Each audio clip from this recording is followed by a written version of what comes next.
दोस्तों नमस्कार, मैं हूं मुकेश ठाकुर और आज मैं एक बहुत ही अलग वीडियो लेके आया हूं मेरे उन सभी साथियों के लिए जो संगीत सीख रहे हैं और जिनका सपना आज भी कहीं ना कहीं होगा कि वो किसी सिंगिंग रियलिटी शो का हिस्सा बने, अपने आप को प्रेजेंट करें और नाम कमाएं। तो इन रियलिटी शोज़ के ऑडिशन की हकीकत क्या है इनकी सच्चाई, और यहाँ पर जब आप जाएंगे तो क्या माहौल होता है और सारी अंदर की बातें मैं आज आपको इस वीडियो में बताऊंगा।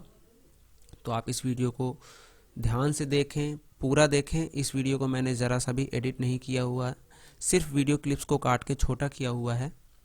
और उस टाइम पे मेरे पास स्मार्टफोन नहीं होते थे जबकि ये क्लिप्स हैं, और ना ही कभी मैंने सोचा था कि इनको मैं यूट्यूब पे डालूंगा कभी, क्योंकि आज से 10 या 11 साल पहले बहुत ज़्यादा स्मार्टफोन शायद नहीं होते थे। तो मैंने अपने नॉर्मल कैमरे से ही ये वीडियो शूट किए हैं टाइम पास के लिए, जब ऑडिशन देने के लिए जाता था। तो इनकी विजिबिलिटी कहीं कहीं ज़्यादा अच्छी नहीं होगी, हो सकता है साउंड बहुत अच्छा ना हो। जब मैंने संगीत सीखना शुरू किया तो संगीत सीखने के साथ साथ ही जब ये रियलिटी शोज़ का क्रेज़ बहुत ज़्यादा होता था तब, तो मैं करीब करीब जितने भी रियलिटी शोज आपने देखे होंगे सिंगिंग के टीवी पर, उन सब के ऑडिशन देने में ज़रूर गया हूँ। और इन सब ऑडिशंस में जाने के बाद मुझे जो बात समझ में आई, क्या मेरा बैड एक्सपीरियंस रहा, क्या मेरा अच्छा एक्सपीरियंस रहा, वो सब मैं आपसे साझा करूँगा।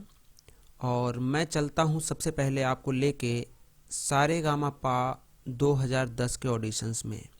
दोस्तों, इन ऑडिशंस में इतनी ज़्यादा भीड़ होती है, इतनी लंबी लंबी लाइन होती है कि मैं एक दिन पहले रात को पहुंचता था ऑडिशन से लाइन में खड़े होने के लिए। तो आइए मैं वो क्लिप आपको दिखाता हूँ। ये क्लिप करीब रात में 1 या 1:30 बजे की है और उसका प्रूफ मेरे पास नहीं है, सिर्फ आपको भरोसा करना पड़ेगा क्योंकि मैंने प्लानिंग के साथ नहीं बनाया वीडियो। तो ये देखिए रात में कितनी ज़्यादा भीड़ है और यहाँ पर बहुत सारे ऑडिशंस के पार्टिसिपेंट्स यहाँ पर भीड़ में गाना बजाना कर रहे हैं रात में, और कैमरा क्रू उनका शूटिंग ले रहा है। और इतनी भीड़ आप समझ सकते हैं, देखिए कितनी भीड़ है यहाँ पर वेन्यू वाली जगह में। और इतनी भीड़ में रात भर लाइन लगाने के बाद जब सुबह होती है तो सुबह का आलम देखिए क्या होता है। ये देखिए वेन्यू से करीब 1-1 किलोमीटर 1.5-1.5 किलोमीटर लंबी लाइन होती है।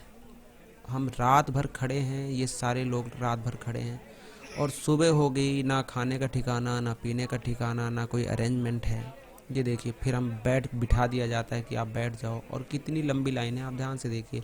ये आगे से लाइन है और इसके बाद मैं कैमरा घुमाता हूँ तो ये देखिए कैसे लोग यहाँ पर घूम रहे हैं एक रात के जागे हुए। ऐसे में कौन सा आदमी कैसे अच्छे से ऑडिशंस दे पाएगा, मेरे तो समझ के बाहर है। इतनी भीड़ ऑडिशंस में होती है, तो आप जब जाएं तो पूरी तैयारी के साथ जाएं, खाना पीना लेकर जाएं अगर आपका जाने का मन है।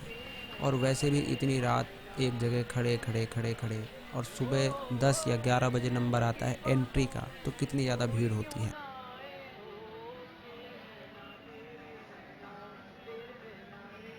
इसमें भी गाद्या रिकॉर्ड हो जाएगी। और ये देखिए सारेगामापा ऑडिशंस 2012, यहाँ पर भी सेम हालत है। ये ऑडिशन मुझे याद है कि द्वारिका में कहीं ये ऑडिशन हुए थे, द्वारिका दिल्ली में। यहाँ पर भी मैं अपने 2-3 फ्रेंड्स के साथ ऑडिशन देने रात में ही पहुँचा, और यहाँ पहले वाले ऑडिशन से ज़्यादा बुरी हालत थी। ये देखिए लोग ज़मीन पे बैठे हुए हैं पूरी रात, और यहाँ आधी रात से ही इतनी ज़्यादा धक्का मुक्की हुई कि हम लोगों को लाइन से बाहर आना पड़ा। और सुबह तक वहाँ पर इतना ज़्यादा भगदड़ मची कि लाठी चार्ज भी हुआ, कई लोग पीटे भी गए, कई लोग घायल भी हुए, और हमें बिना ऑडिशन दिए ही घर वापस लौटना पड़ा। पूरा समय ख़राब किया, अपने पैसे ख़राब किए, और वहाँ शायद वो उनको ज़िंदगी भर नहीं भूलता होगा। आप देखते रहिए, आप सामने विजुअल देखते रहिए कि हालत क्या है। और अब ये देखिए सुबह का हाल, किस तरह से जानवरों की तरह लोग बंद हैं इस बैरिकेड के अंदर, और कई लोग बाहर निकलने की कोशिश कर रहे हैं क्योंकि उनका दम घुट रहा है। ये आगे मैं आपको दिखाऊंगा। ये देखिए वहाँ से भाग रहे हैं। अब यहाँ पर कोई दुबला पतला बच्चा अगर यहाँ पर फंस जाए और उसके साथ कुछ बुरा हो जाए तो इसका जिम्मेदार कौन होगा? पहली जिम्मेदारी तो हमारी खुद की है कि हम जाते ही क्यों हैं ऐसे शोज़ में, और दूसरी जिम्मेदारी इन शो वालों की है कि ये ऐसा इसका हमें टीवी पर दिखाते हैं कि ये देखिए हम आपके सपने पूरे करने आ रहे हैं, ये करने आ रहे हैं, वो करने आ रहे हैं, और पीठ पीछे का हाल कोई नहीं दिखाता। कभी आपने टीवी में देखा कि ये वाला सीन आपको इसके पीछे कभी आता है? भीड़ दिखाते हैं, स्लोगन बुलवाते हैं, ये सारे गामा पा, I am the great singer, I will win, ये वो दुनिया भर का दिखाते हैं, लेकिन ये किसी शो ने नहीं दिखाएगा कि यहाँ पर देखो क्या हो रहा है। ये देखो, ये उनके बाउंसर सिक्योरिटी गार्ड कैसे पकड़े हुए हैं, और लोग देखिए लोगों के ऊपर खड़े हुए हैं। ये देखिए ऊपर, ये देखिए लोग वहाँ से निकल निकल के आ रहे हैं, और ये सामने गेट है जो अभी तक नहीं खुला है। पिछली रात से लगा के अभी तक ये गेट नहीं खुला है। अगर आप इतने बड़े पैमाने पर ऑडिशंस करते हैं तो आपको इसका प्रॉपर अरेंजमेंट करना चाहिए मेरे हिसाब से। और बाकी गलती भीड़ की होती है, जब किसी जगह पर भीड़ इकट्ठा होती है तो वहाँ पर ऐसा होता ही है। तो ये आप देखिए कि क्या बुरी हालत है, वो देखकर कैसे कूद कूद के वहाँ से भाग रहे हैं, क्योंकि दम घुट रहा है इतनी गर्मी में, धूप, और आई थिंक सितंबर का मंथ था, और आपको पता है कि सितंबर के मंथ में कितनी उमस, कितनी ह्यूमिडिटी होती है, कितनी गर्मी होती है, और वहाँ घंटों खड़े होना कितना कष्टदायी होता है। और उसके बाद अगर आपको ये बोल दिया जाए कि अब ऑडिशंस नहीं होंगे या आपको नहीं लिया जाता, तो कितना आदमी को दुख होता है। तो ये मैं सिर्फ आपको ऑडिशंस के पहले की कहानी बता रहा हूँ, जो आपको पता शायद नहीं होगी, उन्हीं को पता होगी जिन्होंने ऑडिशंस दिए हैं। मैं एक सीक्रेट बात और बता देता हूँ आपको। जब इतनी सारी भीड़ ऑडिशन देने के लिए इकट्ठा होती है तो इस भीड़ में से कई सारे लोग ऐसे भी होते हैं जो थोड़ा फ़नी सा बन के जाते हैं, अजीब से ड्रेसअप स्टाइल पहन के जाते हैं, अजीब सी वेशभूषा बना के जाते हैं, मिमिक्री करने वाले चले जाते हैं, कुछ डांसर्स चले जाते हैं। तो ऐसे लोगों को इनका कैमरा क्रू ढूंढता होता है, और जब ऐसे लोग उनको मिल जाते हैं तो उनका वो शूट करते हैं प्रॉपर, और शूट करने के बाद अपने शो के ऑडिशंस में टीवी पर दिखाते हैं। तो उससे लोगों को ये लगता है, जहाँ तक मैं समझता हूँ, कि यार जब ऐसा बेवकूफ़ सा दिखने वाला बंदा इस शो में जा सकता है तो मैं क्यों नहीं जा सकता। और अगली बार वो लोग फिर ऑडिशन देने के लिए ऐसे लोग पहुँच जाते हैं। ये देखिए, ये एक बंदा है, इससे कैमरा क्रू बोल रहा है कि आप कुछ डायलॉग बोलिए, और ये देखिए ये उसका प्रॉपर शूटिंग ले रहे हैं। ये लाइव मैंने देखा है, और ऐसे मैंने बहुत सारे देखे हैं, हर शो में देखे हैं, जो आपको फ़नी सा दिखाते हैं ना, चाहे इंडियन आइडल का शो हो, चाहे सारेगामा का हो, हर उसमें फ़नी कुछ ना कुछ दिखाते हैं। तो ये लोग ऐसे ले जाते हैं, और हमको लगता है कि ये बंदा ऑडिशन में सेलेक्ट होकर आगे पहुंच गया है, तो जब ये जा सकता है तो हम क्यों नहीं जा सकते। तो इस बात को भी आपको समझना है कि आपके माइंड को कैसे प्रिपेयर किया जा रहा है वहाँ जाने के लिए। ये देखिए, इसका शूट आउट लेके इसको अपने साथ ले गए।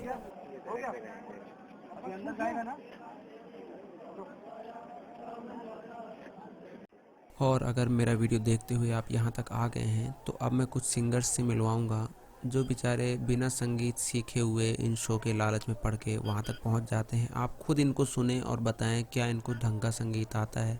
इन्होंने सीखा ही नहीं, क्योंकि इनको मालूम ही नहीं कि संगीत को सीखना होता है, मेहनत करनी होती है, तब जाके कहीं गला बनता है। ये बस इन्हीं ऑडिशंस की ऐड देख के वहाँ पर बेचारे पहुँच जाते हैं। और मैं इनका मजाक नहीं उड़ाना चाहता, सिर्फ आपको सच बताना चाहता हूँ, और मैं इन लोगों की इज्जत करता हूँ, इसलिए मैं इनका चेहरा आपको नहीं दिखाऊंगा। आप सिर्फ इनको सुने और देखें कि कैसे कैसे लोग सपने पाल के वहाँ पर ऑडिशन देने के लिए चले जाते हैं इन चैनलों के जाल में फंस के।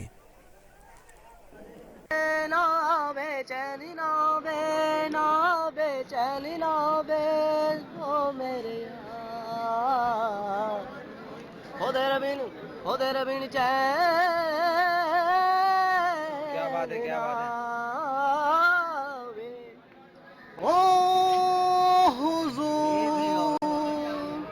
तुम भी गाओ ना। तेरा तेरा सुरू मेरी बातें मेरी यादें तन्हा रातें तेरा तेरा तेरा सुरू तो वहाँ से मेरे किस्से नैना फूलों पे शबनम तेरे नैना ओ जग भूले भूले तेरे नैना दिल चूले चूले तेरे नैना तेरे नैनों के आगे जो तारे भी शर्माए पादनी से सारे गमा पादे रे रे रे रे सा तेरे नैना। तो दोस्तों, आपने देखा कि इन शो के ऐड देखने के बाद कैसे लोग वहाँ पर पहुँच जाते हैं बिना संगीत सीखे, बिना समझे चीज़ों को वहाँ पर पहुँच जाते हैं। 90% लोग उस भीड़ में ऐसे ही होते हैं जिन्होंने सीखा नहीं होता। सिर्फ़ और सिर्फ ये जो एक बूम सा क्रिएट कर दिया जाता है टीवी में कि आइए सबके लिए मौके हैं, वहाँ पर अपना हुनर दिखाइए। तो हर आदमी सोचता है कि मेरे अंदर भी हुनर है और वो लोग पहुँच जाते हैं। तो ये जिन लोगों के आपने गाने सुने, इन लोगों की मैं गलती बिल्कुल नहीं मानूंगा, क्योंकि इनको पता ही नहीं है कि संगीत सीखना होता है, फिर ऐसे करना होता है।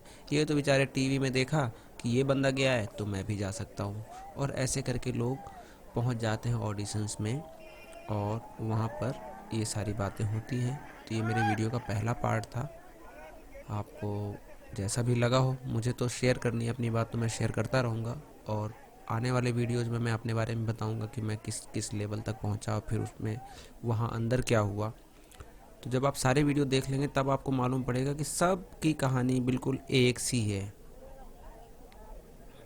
तो मेरे चैनल के साथ जुड़े रहिए। Thank you.